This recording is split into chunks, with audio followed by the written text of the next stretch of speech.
Bismillahirrahmanirrahim. Assalamualaikum warahmatullahi wabarakatuh. Kami mahasiswa dari Institut Keguruan dan Ilmu Pendidikan Siliwangi, Bandung, Fakultas Pendidikan Bahasa, Program Studi Pendidikan Bahasa dan Sastra Indonesia semester 3. Video ini dibuat untuk memenuhi tugas dalam mata kuliah studi wacana dengan dosen pengampu Bapak Yusef Ahmadi M. Hum. Kami dari kelompok 12 yang terdiri dari 2 anggota yang mana kami bekerja sama dalam menyelesaikan tugas dengan judul bahasan, teks esai, teks drama, dan teks biografi. Sebelum kami masuk ke pembahasan lebih lanjut, izinkan kami memperkenalkan diri terlebih dahulu, yaitu yang pertama ada Siti Nuraini dengan NIM 2421006 dan Neneng Ayu Rodia Hamzah dengan NIM 242100097. Lanjut saja ke materi yang pertama, yaitu apa itu teks esai. Esai adalah suatu karya tertulis yang membahas mengenai suatu permasalahan berdasarkan pandangan pribadi penulis. Secara umum, di dalam jenis tulisan ini menyajikan ide, argumen, ungkapan emosional, dan memancing suatu perdebatan atau diskusi pada para pembaca. Lanjut, di sini ada teks esai menurut ahli, yaitu yang pertama, esai adalah suatu uraian atau karangan pendek yang membahas mengenai permasalahan yang menarik perhatian untuk dipelajari atau diselidiki. Pada jenis tulisan ini, pengarang mengutarakan gagasan, pikiran, cita-cita, dan sikap mengenai permasalahan tersebut. Kemudian yang kedua, esai adalah bentuk tulisan yang membahas sebuah permasalahan yang berawal dari penyajian masalah sampai dengan pendapat pribadi penulis berdasarkan teori dan fakta di lapangan. Penyelesaian masalah dalam jenis tulisan ini memaparkan data dan informasi untuk diambil simpulan dan unsur-unsur pembangunnya disusun secara urut, lengkap, dan utuh. Kemudian di sini ada karakteristik esai. Sebuah karya tulis dapat dikatakan teks esai apabila memenuhi karakteristik sebagai berikut, yaitu yang pertama, singkat. Maksudnya adalah isinya tidak panjang dan dapat dibaca dalam waktu yang singkat atau tidak banyak membutuhkan waktu. Yang kedua, personal. Esai bersifat personal, maksudnya adalah pada jenis tulisan ini terdapat gagasan penulis mengenai sikap, pandangan, dan argumentasi secara subjektif yang dipaparkan dalam jenis tulisan ini. Yang ketiga, gaya pembeda. Ciri-ciri yang ketiga, maksudnya adalah setiap esai akan berbeda dengan jenis tulisan yang lain. Yang keempat, kebutuhan penulis. Yaitu menyesuaikan kebutuhan penulisnya, maksudnya adalah suatu esai tersebut akan memenuhi persyaratan penulisan, yaitu dimulai dari pendahuluan dan diakhiri dengan simpulan dan penutup secara logis dan runtut. Yang kelima, yaitu tidak selalu utuh. Maksudnya, pada jenis tulisan ini hanya membahas poin-poin penting saja atau pembahasan detail mengenai suatu hal tertentu. Kemudian yang keenam, berbentuk prosa. Esai atau karangan tersebut bersifat naratif dalam penjelasannya, sehingga dalam jenis tulisan ini penjelasannya hanya dengan narasi-narasi atau berkaitan dengan pemberian informasi tertentu yang diungkapkan oleh penulis. Lanjut, di sini ada struktur teks esai. Yang pertama yaitu pendahuluan, berisi mengenai pernyataan-pernyataan secara umum yang akan dibahas. Selain itu, pada bagian ini juga membahas mengenai latar belakang atau alasan jenis tulisan ini membahas mengenai suatu topik tersebut. Yang kedua ada isi atau pembahasan, berisi inti dari permasalahan yang diungkapkan oleh penulis berdasarkan pandangannya. Dan yang terakhir ada simpulan atau penutup, berisi mengenai rangkuman atau ringkasan berdasarkan pembahasan di awal, yaitu pendahuluan dan pembahasan. Kemudian di sini ada tujuan penulisan esai. Tujuan dari esai adalah membuat pembaca dapat melihat sudut pandang yang berbeda mengenai suatu permasalahan. Permasalahan pada jenis tulisan ini tidak serta-merta dibahas secara subjektif dengan pandangan penulis pribadi, akan tetapi tetap berdasarkan fakta dan data yang valid, sehingga jenis tulisan ini tersebut bisa dipercaya validitasnya. Lanjut, di sini ada teks drama. Apa itu teks drama? Teks drama adalah naskah atau naskah tertulis yang berisi cerita kehidupan manusia yang disajikan dalam bentuk dialog dan tindakan, serta dirancang untuk dipentaskan di atas panggung dan disaksikan oleh penonton. Kemudian di sini ada struktur teks drama, yaitu yang pertama orientasi, yang merupakan bagian pengenalan karakter, latar cerita, dan informasi lainnya agar penonton atau pembaca lebih memahami isi dan alur cerita dalam drama. Yang kedua, komplikasi atau rising action, merupakan bagian yang menjelaskan mengenai peristiwa dalam drama di mana sudah mulai terjadi interaksi antar karakter untuk mengantarkan alur cerita menuju klimaks. Yang ketiga, klimaks merupakan puncak atau inti cerita dari sebuah drama di mana terjadi konflik yang memanas atau memuncak antar tokoh. Yang keempat, resolusi, yaitu yang merupakan bagian yang menceritakan peristiwa di mana tokoh mulai menjelaskan penyelesaian selama klimaks.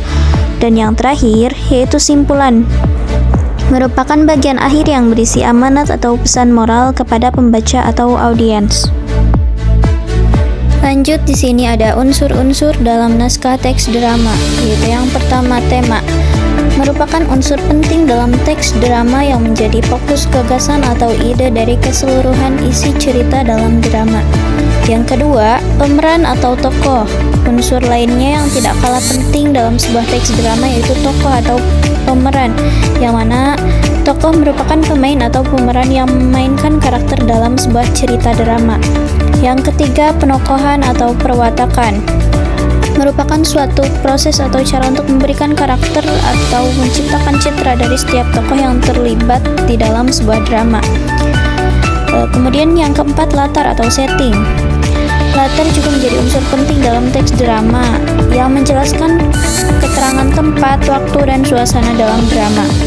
Kemudian yang kelima, dialog. Dialog adalah percakapan yang dilakukan oleh dua atau lebih tokoh dalam drama. Kemudian yang keenam, konflik, yaitu suatu kondisi atau situasi yang memberikan ketegangan dalam cerita drama. Yang ketujuh, babak, bagian dari lakon untuk membatasi antara satu peristiwa dengan peristiwa lainnya. Dan yang terakhir, pesan atau amanat, merupakan simpulan dari keseluruhan cerita yang disajikan dalam teks drama yang berisi pesan moral yang disampaikan oleh penulis. Lanjut, di sini ada jenis drama, yaitu yang pertama berdasarkan sajian isi. Ada komedi, yaitu jenis drama ringan yang bertujuan untuk menghibur dan berisi sindiran meskipun terdapat guyonan alias candaan dengan ending bahagia. Yang kedua, tragedi, jenis drama duka yang menampilkan kesedihan dan kesengsaraan tokoh. Yang ketiga, tragikomedi, yaitu jenis drama dukaria yang menggunakan alur sedih namun berakhir bahagia. Kemudian yang kedua, berdasarkan bentuk sastra, yaitu yang pertama, drama prosa, jenis drama yang bentuk cakapannya disusun dalam bentuk prosa. Yang kedua, drama puisi, yaitu jenis drama yang bentuk cakapannya sebagian besar disusun dalam bentuk puisi atau sesuai unsur-unsur puisi. Kemudian yang ketiga, berdasarkan pengaruh unsur seni lainnya, yaitu yang pertama ada sendratari atau drama yang menonjolkan pada seni tari dan drama. Yang kedua ada opera, yaitu drama yang menonjolkan pada seni musik atau seni suara. Yang ketiga ada tableau, yaitu drama yang tidak disertai dengan gerak atau dialog. Kemudian ada berdasarkan kuantitas cakapan, yaitu yang pertama ada pantomim, jenis drama yang menonjolkan pada gerakan tokoh tanpa menggunakan kata-kata. Yang kedua ada mimikata, yaitu jenis drama yang menggunakan sedikit kata-kata. Dan yang terakhir ada dialog monolog, yaitu jenis drama yang menggunakan banyak percakapan baik yang dilakukan oleh satu tokoh maupun dua tokoh atau lebih. Kemudian di sini ada tujuan teks drama. Teks drama disusun dengan tujuan, yaitu yang pertama untuk menghibur penonton atau pembaca melalui cerita yang disajikan dalam bentuk dialog dan aksi tokoh-tokohnya. Yang kedua, menyampaikan pesan moral, sosial, atau budaya yang dapat direnungkan oleh penonton atau pembaca. Yang ketiga, menggambarkan konflik kehidupan manusia yang dikemas secara dramatik untuk menciptakan daya tarik emosional. Yang keempat, mewakili realitas atau imajinasi melalui interaksi antar tokoh, setting, dan alur cerita yang membentuk kesatuan makna. Dan yang terakhir, menjadi naskah dasar dalam pementasan, di mana unsur-unsur seperti dialog, gerakan, dan ekspresi diinterpretasikan secara visual dan auditorial. Lanjut, di sini ada pengertian teks biografi. Teks biografi adalah teks naratif yang berisi kisah perjalanan hidup seseorang, ditulis oleh orang lain berdasarkan fakta objektif dengan tujuan menginspirasi dan memberikan teladan bagi pembaca melalui perjuangan dan kesuksesan tokoh tersebut. Ciri utamanya adalah penyajian informasi faktual secara runtut dan dari sudut pandang orang ketiga, serta adanya struktur yang jelas meliputi orientasi, peristiwa penting, dan reorientasi. Kemudian ada struktur teks biografi, yaitu yang pertama ada orientasi, berisi informasi tentang tokoh yang diceritakan dalam biografi dan latar belakang kehidupannya. Kemudian yang kedua, kejadian atau peristiwa penting, yang mana bagian ini berisi serangkaian peristiwa yang dialami oleh tokoh secara kronologis. Kemudian yang ketiga yaitu ada reorientasi, adalah bagian terakhir yang berisi komentar atau kesimpulan mengenai kehidupan tokoh yang telah diceritakan. Kemudian ada karakteristik teks biografi, yaitu yang pertama ada berita fakta sesuai pengalaman hidup tokoh yang diceritakan. Yang kedua, teks biografi menggunakan bentuk narasi dalam penyajian atau penceritaan. Yang ketiga, menceritakan peristiwa penting yang pernah dialami tokoh dalam hidupnya yang menginspirasi, memotivasi, atau menjadi teladan bagi pembaca. Kemudian yang keempat ada unsur-unsur teks biografi, yaitu yang pertama ada cerita latar belakang keluarga tokoh, yang kedua cerita latar belakang pendidikan tokoh, yang ketiga masalah atau kesulitan yang dihadapi tokoh dan cara tokoh mengatasinya, yang keempat keistimewaan tokoh, dan yang terakhir keteladanan tokoh. Kemudian ada tujuan teks biografi, yaitu yang pertama memberikan inspirasi. Seringkali teks biografi mengisahkan perjalanan hidup seseorang yang penuh tantangan, kegagalan, dan keberhasilan. Dengan membaca kisah tersebut, pembaca dapat merasa termotivasi untuk menghadapi rintangan dalam hidupnya. Yang kedua, menghormati atau mengapresiasi. Biografi dapat ditulis untuk menghormati dan mengapresiasi jasa seseorang, terutama mereka yang telah memberikan kontribusi besar dalam suatu bidang atau masyarakat. Yang ketiga, menyampaikan informasi sejarah. Banyak peristiwa sejarah yang lebih mudah dipahami melalui pengalaman pribadi seseorang yang mengalaminya secara langsung. Yang keempat, mengenalkan nilai dan pelajaran hidup, yaitu setiap tokoh yang diceritakan dalam biografi pasti memiliki prinsip hidup yang membuat mereka sukses atau dihormati. Dan yang terakhir, mendokumentasikan perjalanan hidup. Biografi juga berfungsi sebagai dokumentasi tentang kehidupan seseorang agar dapat dikenang oleh generasi mendatang. Baik, dicukupkan sekian presentasi dari kami. Semoga pembahasan yang kami bawakan dapat bermanfaat untuk semuanya. Terima kasih.